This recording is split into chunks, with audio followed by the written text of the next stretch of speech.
Good afternoon, friends. Welcome to Coffee Break with Dr. Michele Alignay.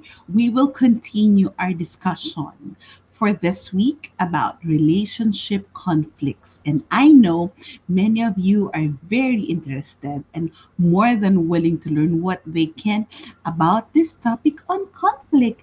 Nothing new, nothing exciting, but something that is needed, and I believe it's very helpful. So, join me, get your coffee. I have my cold coffee for today. Um, so you can just be with me for the rest of the afternoon to talk about handling relationship conflict. Oh, hello, Car. How are you? And hi, Shelly. Thank you for being the early birds this afternoon for our coffee break session. And bago natin simulan ang Good mga afternoon, friends. pangyayari, ang gusto kong tanungin sa inyo is that for the past 3 days, tatlong araw lang, o sabihin natin, Monday, Tuesday, Wednesday, have you ever been in a conflict with your loved ones? Diba? Gusto kong tanungin yun sa inyo.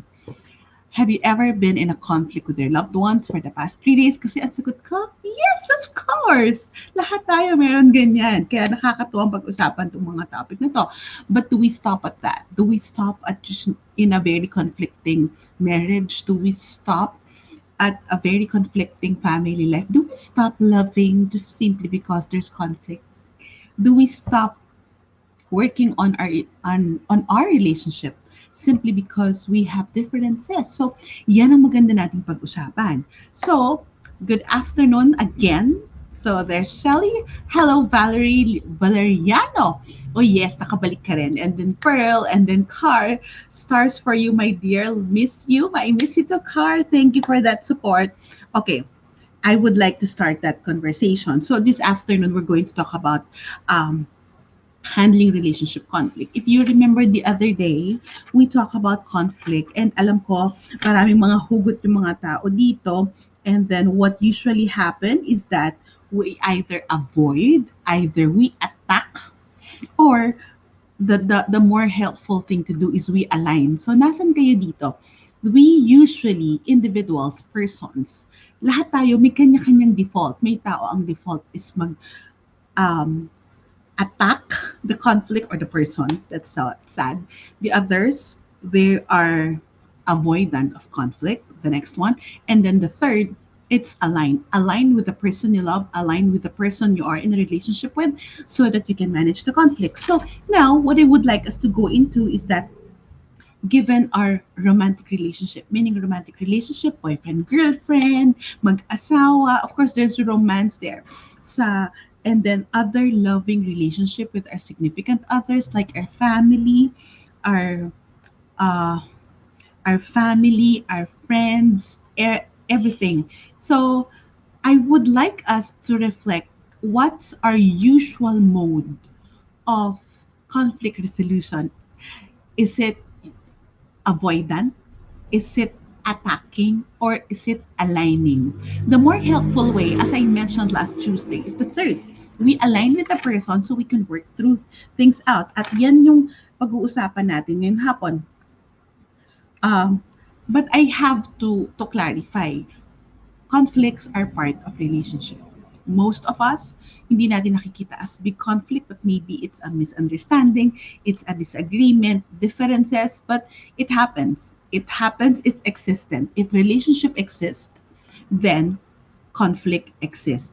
Yes, Car, avoid, attack, align. And the third one, that's the more helpful. Okay, so here, I would like you to reflect on the givens. Ito, in any relationship, given na to. And these are the parameters that how we work on the relationship. So here, we have to accept, so meron another A, we have to accept that we have different personalities. So for example, with our partner, with our spouse, magkaiba yung personality natin. So kailangan natin tanggapin kahit ang hirap minsan na magkaiba yung personality niya sa atin. Parang gusto na natin pag-usapan ngayon na yung conflict, pero sa kanya parang wait lang, just give me a few hours to chill, or bigyan mo muna ako ng time to have space, saka natin ayusin. So, personality differences. Another thing we need to look into also are relationship bonds. relationship bond, the bond between the two of you. Kaya alam nyo, minsan may mga tao na ang dali nating pagsabihan na hey, I need to tell you this because I am affected by what's happening. Madali natin silang kausapin kasi may pondo. Kaya hindi ba natin napansin, sino yung mas madaling awayin? Hindi ba yung mga kasama natin sa bahay? Andali natin silang nasagot or andali natin call out.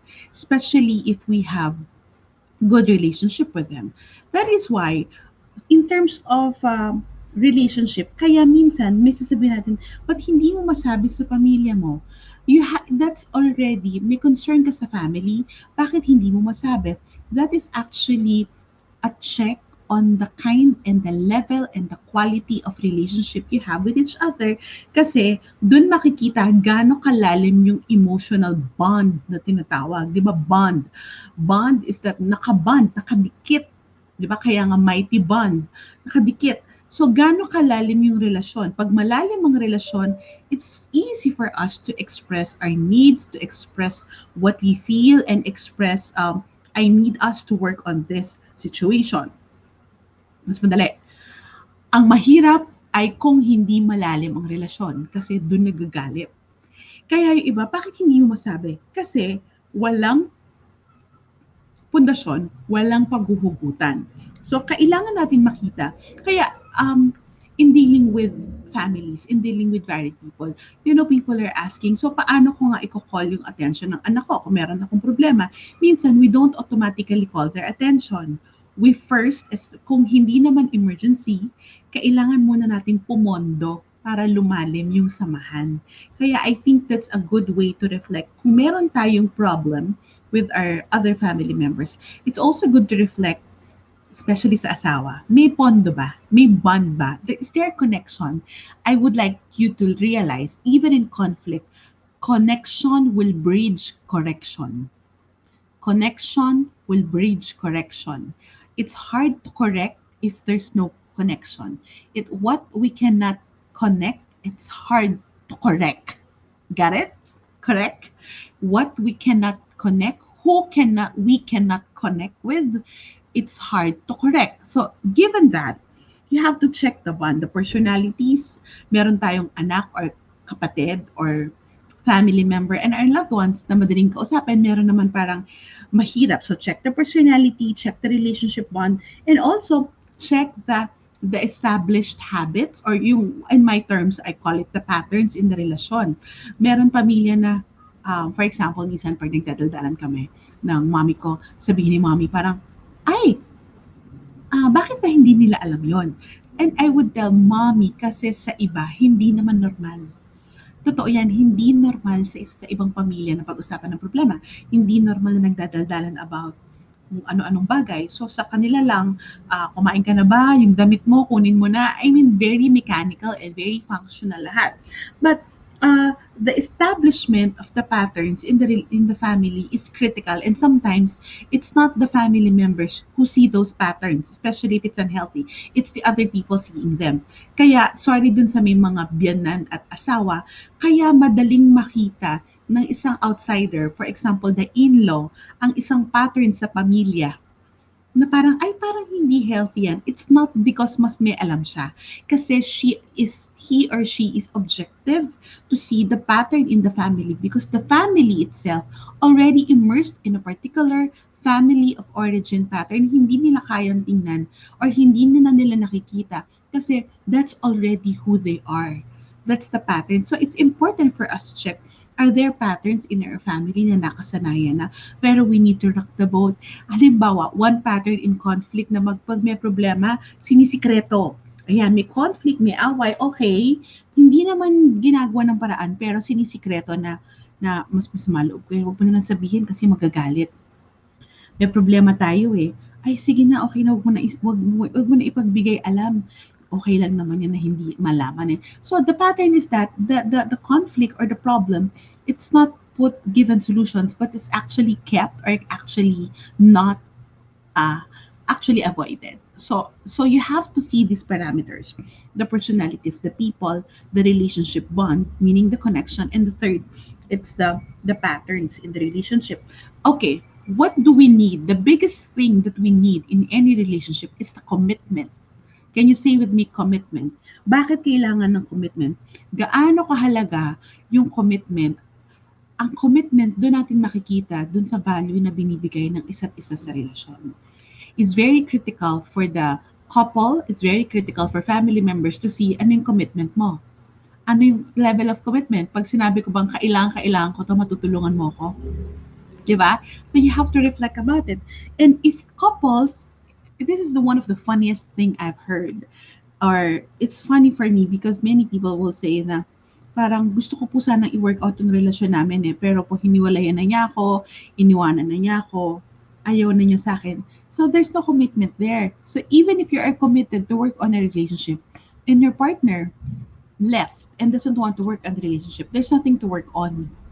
Because there's no lack of mutual commitment. Mutual commitment supposed to come from each other. Kaya nga mutual. Hindi nyo ba napansin, friends? Pag ang isang tao lang ang committed sa relasyon, pagod. You know what I mean? Nakaka-relate ba tayo dito? Pag isang tao lang yung committed at hindi magkasabay, pagod yung isa. Bakit siya pagod? Kasi siya lahat ang nagpupursige. Sasabihin ng isa may commitment pero hindi nakikita. Sinasabi lang. And that is very critical. And that is very critical. So even with conflict, even with any concerns, even with keeping a relationship, we need to see that level of commitment in order for us to see hanggang saan natin itataguyod at hanggang saan natin aayusin. Because for me, our goal is just not to have an okay relationship. Our goal is to have a good, even better, and a thriving relationship. Di ba? We don't stop at just being mediocre. So here, I would share with you points in having constructive conflict skills. Diba? Ang gandang pakinggan. Constructive conflict skills. Siguro Tagalogin natin yan. Constructive conflict skills. Paano tayo makikipag-away ng maayos? Or paano tayo ano ba ang conflict? Hindi pagkakaunawaan.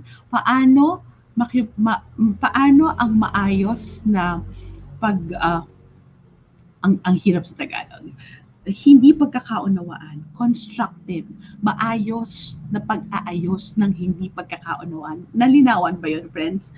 But looking at it, what do we require? What are the things we need in order for us to have conflict resolution skills, or in order for us to have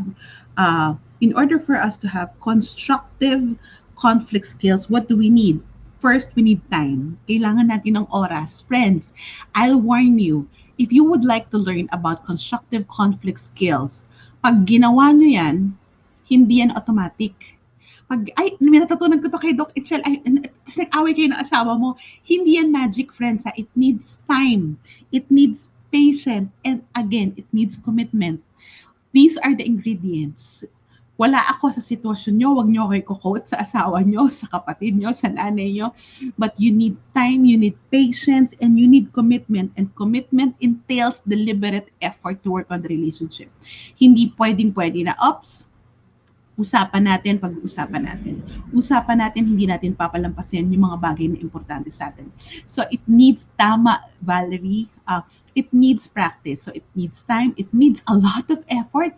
Minsan, it's excruciating. Yung nakakahalukay din ng pagkatao, yung pagsasabi ng mga bagay, kasi hindi naman tayo nagbibiroan lalo na sa relasyon sa pamilya at sa mag-asawa. Friends, wala naman tayo doon sa stage na nagpapakyut sa isa't isa na parang high school. Diba? We are in real relationships that entail us to be committed for a lifetime. So bakit natin mamaliitin at bakit lang natin paglalaruan? So time, patience, and a lot of commitment. Andito ba yung love? Yes, mahal natin, kaya natin gustong gawin. Mahal din natin sarili natin, kaya we would like to support ourselves here. So, what are the steps that we can take to learn constructive conflict skills? As I said, constructive, hindi magsisiraan, hindi rin walang mababasag, walang magigiba, constructive para tulungan natin to grow. We need to grow with each other. We need conflicts actually as a tool for the relationship to grow. it's not a curse, it's not a big problem. It may be, but it happens because it's a tool, it's an ingredient, it's an essential requirement for us to grow and move to another level. Okay, so the first one, allow room for appropriate anger. Ang ganda, di ba? Ang ganda ng mga words in English. Sa Tagalog, hindi ko alam kung paano tong sasabihin. Allow room for appropriate anger. We just cannot say na huwag ka nang magalit. Whenever we're having a discussion, if you would go back to my topic last week, and my topic was that appropriate emotional response, hindi natin inaalis yung galit. Ang gusto natin mangyari, we would like that the anger be put into appropriate channel. So allow room for appropriate anger. An anger is actually a reaction to a threat. We get angry, or the person we love gets angry because they're threatened with something. And that anger is pointing us to a need. Maybe the need to be heard, need to be seen, need to be affirmed, need for literally something, need for time alone, whatever need it may be, it points us to the person's need. And we need to recognize that anger, we need that. Even Jesus get angry. Hindi ko justify na dapat lagi tayong galit. Ha? Ibang usapan yan. Baka nagme-midlife ka, sister. So what you need to do is that we need to recognize that anger will be a tool for us to be able to create space. So sabi mo, ay galit pa siya. Gusto ko makipag-usap sa'yo, pero andali, galit pa ako. So minsan pag mainit yung ulo natin, we have to allow appropriate anger to just settle down. So allow it to settle down. And when the other person is angry, so pag humupa na yung galit, we have to create room, as I said, for anger to have, but the other person just needs to listen. Kaya minsan, nagkakaroon ng fireworks sa bahay kasi pinapatulan yung galit ng isa't isa. So parang alam mo ng galit, pinikon mo pa. Alam mo ng galit, pinatulan mo pa. Alam mo ng galit, sinabi mo pa yung hindi mo dapat sabihin. So here, when we allow room for appropriate anger, the goal of the other person is to learn to listen. Listen to the anger and listen to the message behind the anger. And maybe we can listen to what the other person is not saying. Or maybe we will come up with this, oh my, kaya ka nagagalit kasi you want to feel needed and you want to be heard because you're tired already. Isn't that? So when we learn how to actively listen to the other person, it's easier for us. It's actually easier for us to tune in to their needs, and at the next point is that to be objective. And yun yung kailangan natin gawin. Maging objective tayo. Kasi pag puro galit lang, hindi na yun objective. So that moves me to the next to the next point. The next point is that discuss differences or issues when both are calm. Discuss differences and issues when both are calm. So, first, allow room for appropriate anger. Ibig sabihin, okay lang magalit, wag lang magkakasakitan. The next thing is that, are you still with me, friends? Discuss differences when both are calm.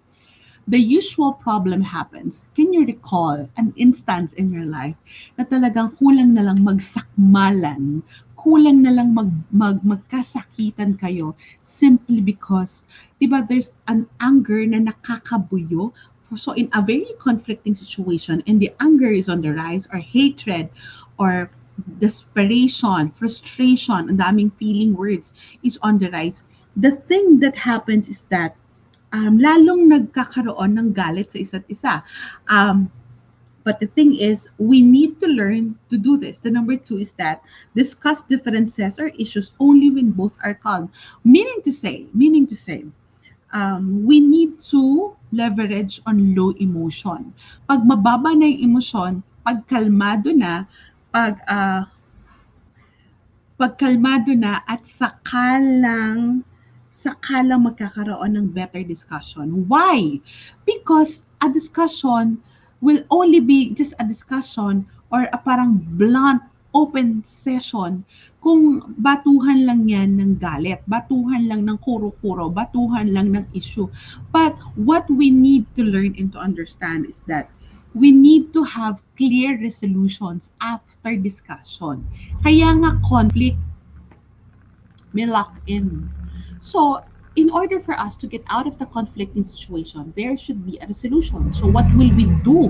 Friends, wag natin kakalimutan yan. Na kaya natin, we're trying to learn constructive conflict skills is for us, we would like to grow in the relationship. We would like to show our commitment and we would like to create better resolutions for us to grow from the relationship. At hindi lang puro tuwing may conflict, labasan lang ng sama ng loob. It's not gonna help. It may help, but not in the long run. Kasi parang forever na lang kayo nakapako sa sama ng loob, wala ng resolutions. Kaya kailangan resolutions, part yan ng, kaya nga, healthy conflict resolution. Hindi lang basta may conflict, kailangan may resolution, at kung may resolution, may action. I hope that's clear. So the third one. So the first is allow room for appropriate anger. The second, discuss differences and issues only when you're calm. And the third, agree on signals, word phrase. Agree on signals in word or phrase that you would like to cease the discussion. Um, I have this habit that I know that sometimes it gets into my husband whenever I am increasing in my emotion. Pag tumataas na yung emotion ko, I just say, wait lang, mamaya na. O kaya I turn away. I know sometimes it's quite rude, but sometimes it's my way for me to deal with the emotion. Ayoko nang may masabi, ayoko nang makasakit. So here, agreeing on signals, if you as a couple or as a family know na sinabi nyo na tama na muna, hindi ko na kaya. And if you have that signal, that person, your partner, your spouse, your family member can pick it up and say, okay, tama na muna. Ibig sabihin, ceasefire. Ibig sabihin, hindi na kaya. Too much na or lalo lang magiging more conflicting if we continue. Having that, it's actually putting the right boundaries and the right respect for the other person.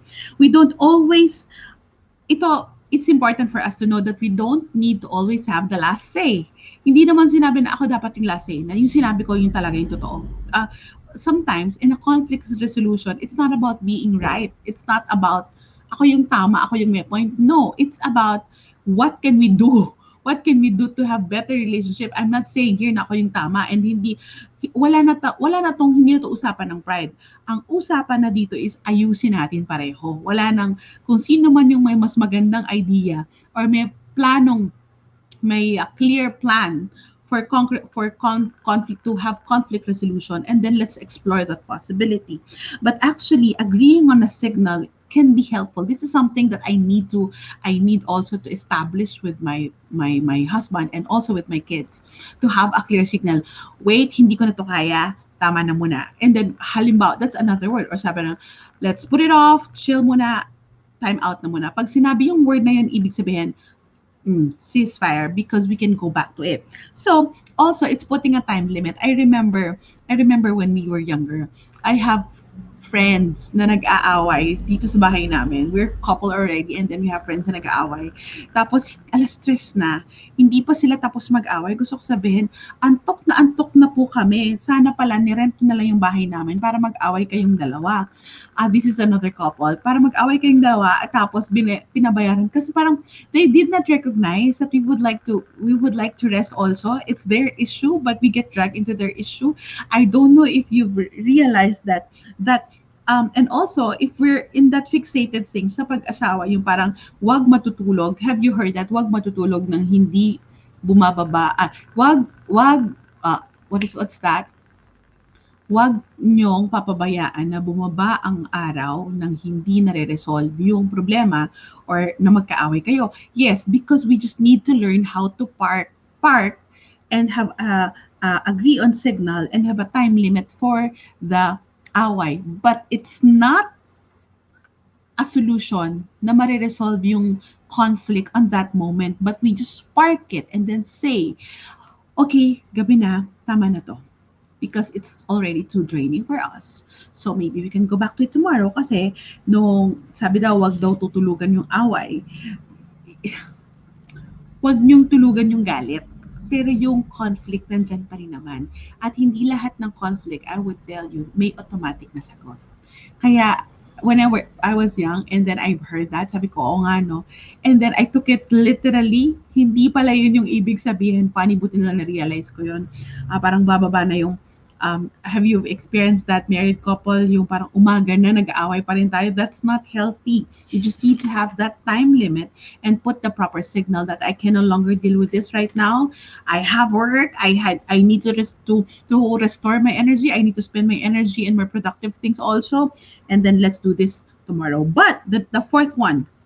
So the first one, allow room for appropriate anger. The second is that discuss differences or issues when calm. The third, agree on signals that cease the discussion. Agree on signals or words that cease the discussion. And the fourth is that if discussion ended with no resolution, and then you need to resolve to have another discussion. Let's simplify it.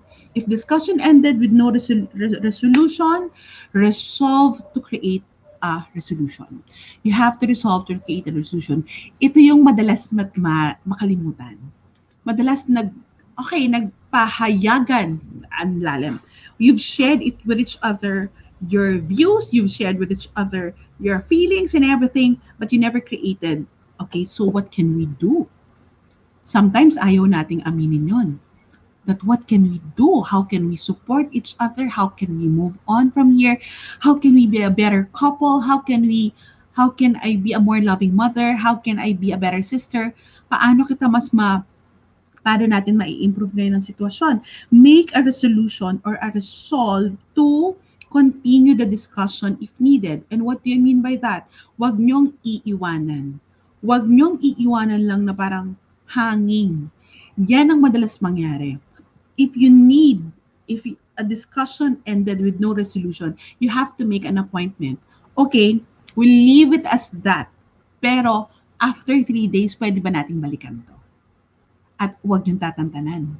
Kasi, friends, honestly, we have a tendency to avoid.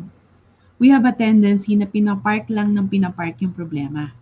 Ang nangyayari, hindi, nagpapatong-patong. And pag nagpatong-patong yung problema, it's just there. It's not addressed. It's just there. And it might create bigger problems that will turn into crisis. So we don't want a crisis to happen. I need an answer for this. I need us to work on this. And then you agree that you need to create solutions. So bigyan nyo isang bigyan nyo isa't isa ng a few days. Pero please, make it a mental note. The women are very good at creating mental notes. Agree? Na parang, Friday ngayon. Usapan natin, Friday tayo mag-uusap. So mag-usap tayo. So then you have to really check on that. So if a discussion ended with no resolution, create a resolve to do a solution. Okay? And the fifth and the last. Sisters, is this relevant for you? Is this helpful? Let me know if it is. Kung meron kayo natututunan, ano yung favorite line na na-pick up nyo? Last, ito, I need to be good at this because I'm not good at this yet. Resume your plans if possible. Resume plans if possible. Meaning, we need to learn how to compartmentalize. We need to learn how to compartmentalize our decision. Sis Lalaine, you're here. Gusto mo bang interviewin na kita? Nakakilay ka ba? Papapasukin ka dito sa StreamYard. Okay? Resume your plans if possible. Please. We need to learn na parang, okay, di ba may date tayo? Look forward mo yung date nyo, tapos nag-away kayo on that afternoon. And then lalabas kayo. Minsan nga lang kayo lalabas, nag-away pa, di ba? Nung gabi. Do you continue with the plan?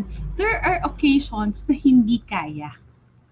But there are occasions that I feel, I need to be better here. I need to learn how to compartmentalize. Kasi hindi naman forever yung away. This is just a part of us, but it's not all of us. Yeah, thank you, Sis Lalaine. Soon you're gonna guest here, okay? We have to check our needs. We have to check each other. And also, we have to learn to compartmentalize. We need to learn how to compartmentalize. Why did I say we have to learn to compartmentalize? Na parang, okay, naiinis man ako dun sa sitwasyon na yon, but it doesn't mean I don't want to eat and spend time with you. Kahit na minsan masama sa loob natin, kahit na minsan ang bigat, but we learn to move on. Kasi ako, I'm so guilty of this. Na parang when my husband and I would get into an argument or we get into disagreement, parang wow, parang yung buong pagkatao apektadong-apektado. I need to learn how to shelf and compartmentalize. Why? So that that discussion, that issue would not consume us. Para hindi tayo ubos. Para another part of us is recharged. Para we can be more loving kahit na minsan parang inis na inis tayo sa mga mahal natin sa buhay. Para I can have more time to give myself. I can be better with my kids. We can do something different. So I would like us to reflect about this. We have to learn how to resume plans. We have to learn how to resume life. Friends, I had my share of all this that I'm telling you. I'm telling you, it's not easy. But what I would like you to realize is that one of the biggest realization is that let us not we need to ask for God's grace not to be consumed by the conflicts because hindi naman to mauubos, hindi naman mauubos yung issue. Mauubos tayo pero yung conflict at problema sa buhay, alam nyo hindi. So we need to learn how to resume our plans. We need to learn how to resume life. We need to learn how to resume the discussion when needed because the only way that we can be constructive in conflict resolution is for us to still keep alive, keep ourselves, and then remain our mental health, take care of our life so that that can be our support pag may conflict at may crisis situation na nangyari. And that is a big message that I need you to understand and to learn. Conflicts will be part of our lives. It's already part of our lives. But we can, thank you, Sis Lalaine, for summarizing it. I am so excited for your Talk and Jewels conference. Let us resolve not to be consumed by conflicts. Yes, conflicts is part of our lives, but it's not life itself. It's not love itself. And we can only just, each day we can only ask God for grace to give us that courage to learn to let go, to shelve the conflict, to compartmentalize, dito lang muna ako, and to be able to go back and to resolve the conflict in more healthier and more appropriate means.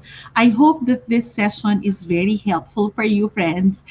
It's not a very easy topic, but I know many of us need it. Okay, I would like to ask you as I end, if there's one point that you would like to apply soonest in your own family, in your own marriage, what would it be? Can you put that in the comment section? If there's one key here regarding conflict, constructive conflict skills that you would like to to apply in your family, in your marriage, please put that in the chat. So the first one, allow room for appropriate anger. The second, agree on signals that we need to cease a discussion. And the third, discuss differences only when you're calm. And the fourth, if discussion ended without no resolution, and then ask for another schedule to create solutions. And then last, resume life and resume your plans. Hindi ba mahirap? Madali lang yan. Madali lang isipin pero kailangan natin i-apply because why? We are committed to our marriage. We are committed to our family. We are committed to our loved ones. Car, this is so funny but I know that this is true. Pag hindi pa yan umubra, magsumbong na tayo kay Mama Mary. Promise effective. Kahit hindi pa umuubra, so it will lay down and ask Mother Mary to pray for us so that we can learn to resolve conflicts better. Okay, friends, and I would like to just have three announcements with you. I hope that this topic is very helpful.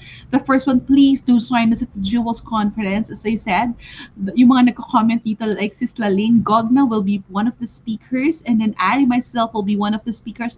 You have more time to join us in this band of women coming together called Common Ground. It's happening next week and July 16 July 17 here in Manila, but if you're abroad, it's happening in another time.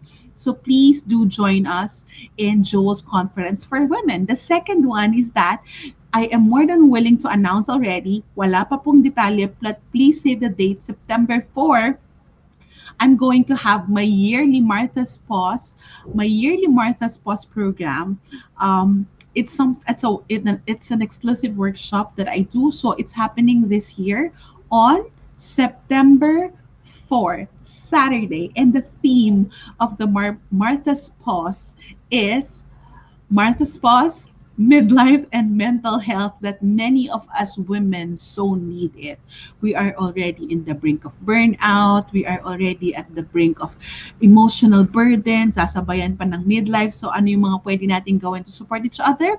September pa yan. Unahin natin this July ang Jewels. At September ay ang Martha's Pause.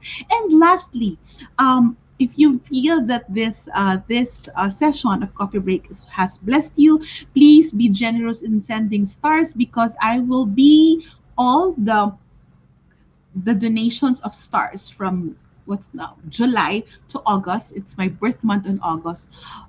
The donations of stars will be donated to my favorite mercy ministry, and that is the Anawim and the Jeremiah Foundation for Girls. So most of the stars that you will be sending, once I get the pay for that, they will be delivered straight to the Mercy Ministries. So if you support Coffee Break, you are also supporting the Mercy Ministries that I support. So that's it for now. I hope that this episode has blessed you and blessed the world also. I hope that you can find ways to be able to have constructive conflict resolution with your loved ones because we can always be committed to be more loving and to be able to resolve the conflicts, right? God bless everyone. I hope to see you again next week.